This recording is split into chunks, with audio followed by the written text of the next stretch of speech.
En esta oportunidad vamos a hablar del foco efectivo y del efecto talón. Para ello recordemos que el tubo de rayos X tiene una zona que se llama cátodo, que es donde se encuentra el filamento y desde donde se van a emitir los electrones que van a incidir en el ánodo. ¿Sí? La zona del ánodo donde impactan estos electrones es lo que se llama foco. Entonces, en el cátodo podemos encontrar uno o dos filamentos. Uno de ellos será fino. El filamento fino dará lugar a imágenes de alta definición y baja capacidad de corriente, de más o menos menor que 300 mA. Y el filamento grueso dará una menor definición de imagen, pero tendrá elevada capacidad de corriente entre 400 y 600 mA. Los electrones entonces van a ser emitidos desde el cátodo, ¿sí? Que el filamento es de tungsteno, entonces se calienta ese material, tiene también torio que le ayuda a la emisión de electrones, porque al calentarse el metal, la propiedad que tiene que emite electrones. Esos electrones quedan separados, entonces luego son impulsados por el transformador de alta que hay en el tubo de rayos X y son disparados como si fueran proyectiles desde el cátodo hacia el ánodo. En el ánodo, entonces como podemos ver en esta otra imagen, tenemos una zona que se va a llamar blanco, que es la zona donde pueden llegar a impactar esos electrones proyectiles. Cuando choquen con esa zona del blanco, precisamente el punto focal va a ser el área del blanco donde los electrones impactan. Entonces, cuando llegan ahí, van a ser frenados y esa energía la transforman en rayos X o fotones. Bien, entonces, vamos a hablar de un foco térmico que sería la zona desde donde, en el filamento, en el cátodo, desde donde se emiten los electrones. Llegan al ánodo. La zona del blanco donde impactan esos electrones la llamamos entonces foco o punto focal, o lo vamos a llamar foco real. Y luego tenemos el foco efectivo, que es el área de emisión de esos rayos, de los rayos X o fotones, ¿sí? O sea, que aquí se van a producir los rayos X que luego van a salir. Bueno, el área de salida de esos rayos sería el foco efectivo.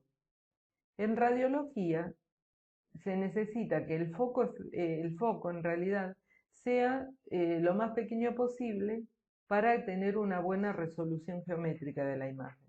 Es decir, que las sombras proyectadas sean lo más nítidas posibles.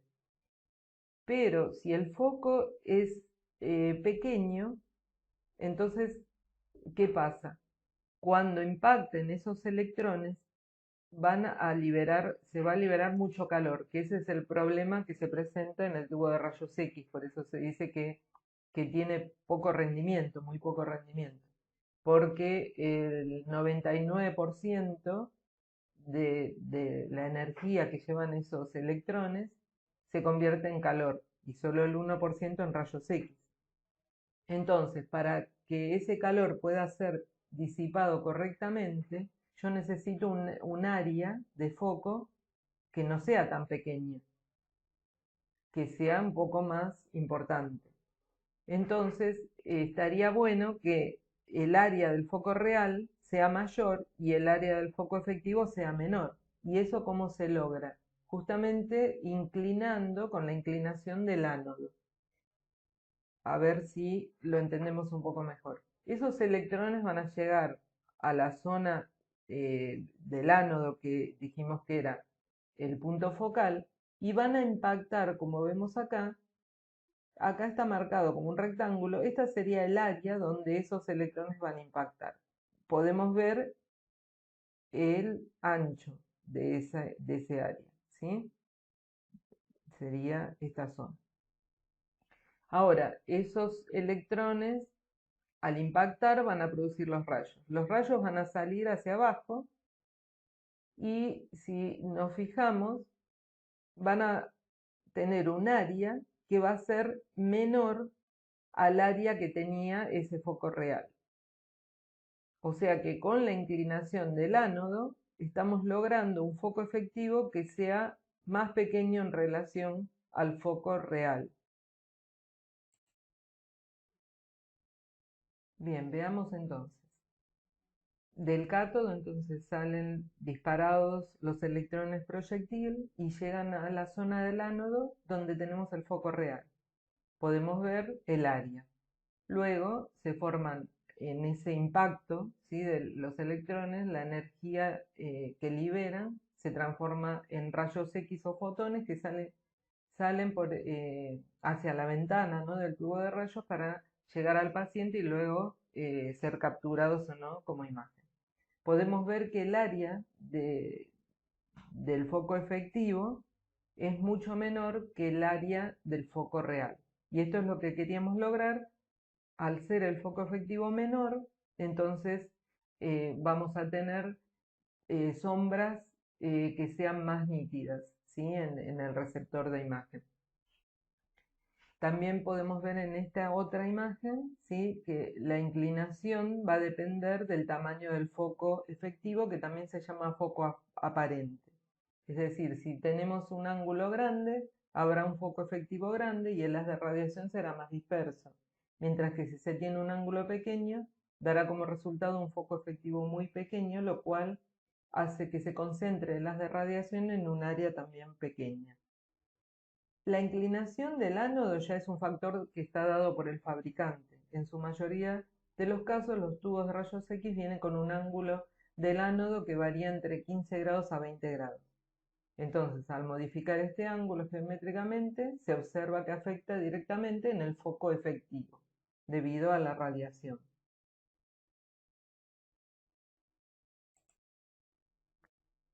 También podemos concluir que en un tubo de rayos X, al encontrar dos tipos de filamento, como dijimos antes, fino y grueso, va a depender el tipo de miliamperaje que vamos a utilizar en la técnica y el tiempo de exposición que se necesita para elegir el más conveniente.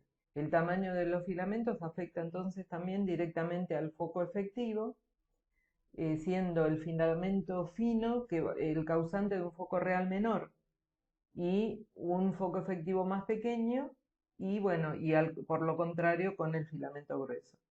El filamento fino es mejor utilizado cuando necesitamos más nitidez de la imagen y el filamento grueso cuando se requiere mayor tiempo de exposición.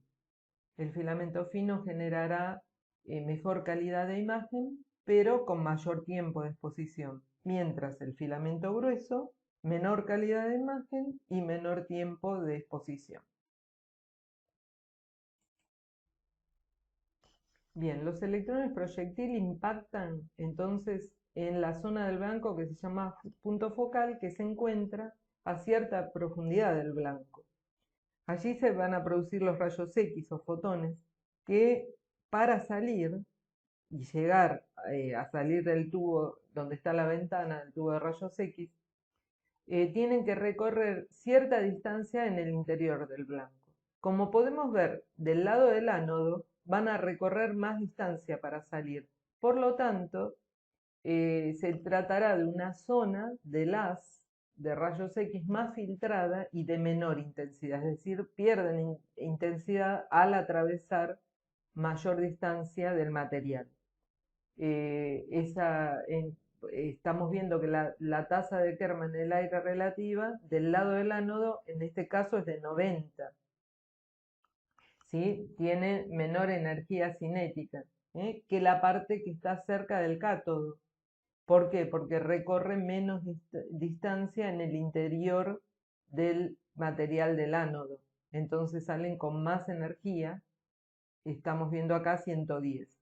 Quiere decir que no es homogénea la tasa de fluencia energética. hay una falta de homogeneidad, ¿sí? ¿Y cuál es esa pérdida de energía en la dirección ánodo-cátodo?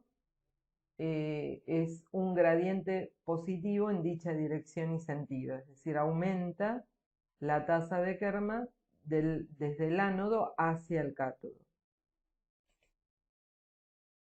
El efecto talón puede usarse en ocasiones, por ejemplo en mamografía, para compensar justamente las propias desigualdades de la anatomía. Ahora, ¿cómo sería? Se coloca el tubo de forma que el ánodo quede en el lado del pezón, que es la zona de menor absorción de la mama, o sea, la zona de menor grosor. Esto facilitará que el efecto talón compense justamente las desigualdades de absorción del propio órgano y redundará en una imagen más homogénea. Es decir, del lado del cátodo donde tengo un fotón de mayor energía, estará la zona de más grosor. Entonces, del lado del ánodo, que tengo fotón de menor energía, incidirá en una zona de menor grosor y se compensará entonces las desigualdades y será más homogénea la imagen. Cabe aclarar que el efecto talón está más acentuado si la distancia entre el foco y la película es de 50 centímetros, de 1 metro, pero a distancias mayores, como puede ser 1,80 m, ya el efecto talón no tiene importancia porque ya no se notará o es nulo. Aquí podemos ver, en el caso de una mano, que las estructuras más gruesas están del lado del cátodo, o sea, se posiciona la mano de esa manera, y la más delgada del lado del ánodo, que son los dedos. Entonces podemos ver que hay una mayor nitidez de la imagen si lo comparamos esto con este otro caso donde hay una posición errónea de la mano, porque está puesta justamente al revés, ¿sí? Y tenemos de la zona del ánodo las estructuras más gruesas y se ve una menor nitidez en la imagen. Bueno, espero que se haya comprendido.